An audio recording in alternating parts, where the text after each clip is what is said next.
Love Ed with Julie and MJ.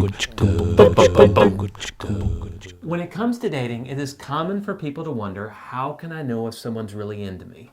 Or how can I know if I'm really into them? Or how can I know if I'm into them and they're into me, if they're the one? And if they are, then how do I take the relationship to the next level? Well, we're not going to answer any of those questions today.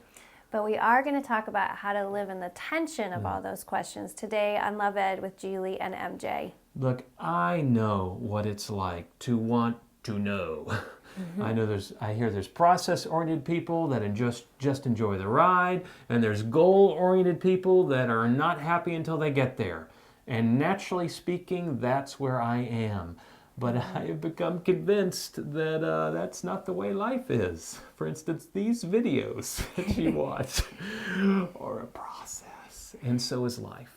Right. So in our last episode, you talked about how we can't take out the emotional risk in dating. That's like trying to take the risk of drowning out of swimming. So how do we deal with that risk? Yeah. Well, continuing with that swimming metaphor, I'd be foolish if I did not know how to swim to be like, well, I've seen people do this before, and so I'll just jump in the deep end by myself, start flailing my arms and legs. But that's essentially what we're doing when we try to handle the emotional intimacy that a dating relationship requires if we haven't learned to grow healthy relationships in our family life and in our friendships. Absolutely. You know, one of the talks I give, I'll show an image. It's a close-up of feet standing on the edge of a diving board. You can see the hair on the guy's legs. They're in focus. You cannot see the Gross. water. It's blurry because it's so far away. But ask, what's so scary about this picture? I mean, for crying out loud, you're in the womb, you're not even born yet, and you're in water. And then you're born, and they wash you off with water, and you learn to drink water. You play in the sprinkler as a little kid, and that shoots out Water. and then eventually learn how to swim in the same pool that now you're standing on the edge of the diving board and looking into. What's the big deal? And of course, at that point in time, you're realizing I'm about to go way farther to reach the water and then go way deeper into the water than I've ever gone before.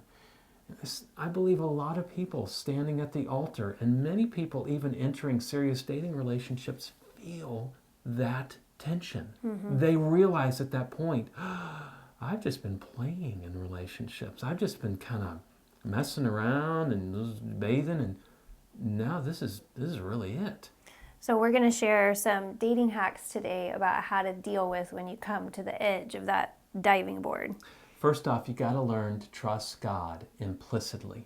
That's why learning to trust God is one of 3 critical life lessons that we address in our Love Ed discipleship program, Beyond Sex and Salvation.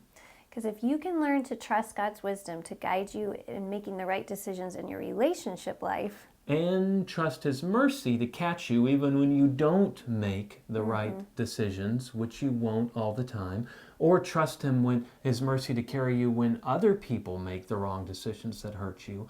Only then can you walk in peace in the questions of your dating life. all right, and then our second dating hack is to keep your friends close. Oh, because we all have blind spots. And can I get an amen? When you get the love chemicals kicking in, your blind spots get blinder. But those who know and love you well can help you to navigate those things and point things out to you. And they will if you invite them and sincerely ask them to do so. This is why pursuing community with believers is one of 3 key life disciplines that we talk about in our Love Ed discipleship program, Beyond Sex and Salvation. And thirdly, be patient with your relationship. Don't rush in. That's right. 1 Corinthians 13, when it goes to describe love, it says first and foremost, love is patient. Give yourself time to grow in that relationship and give God time to work in the relationship. Yeah, and again, I understand the hurry of just wanting to, hey, can we just figure this out? What's the answer, please? But 1 John 4 reminds us that there is no fear in love, but perfect love casts out fear. So if you find yourself tied in knots about your dating relationship or your lack thereof, then you need to go back to date hack number 1 and work on learning to trust God. Absolutely. And now we are rounding off to the very final end of our definition of purpose-driven dating. Join us for the final episode or two of that Club Ed with Julie and MJ.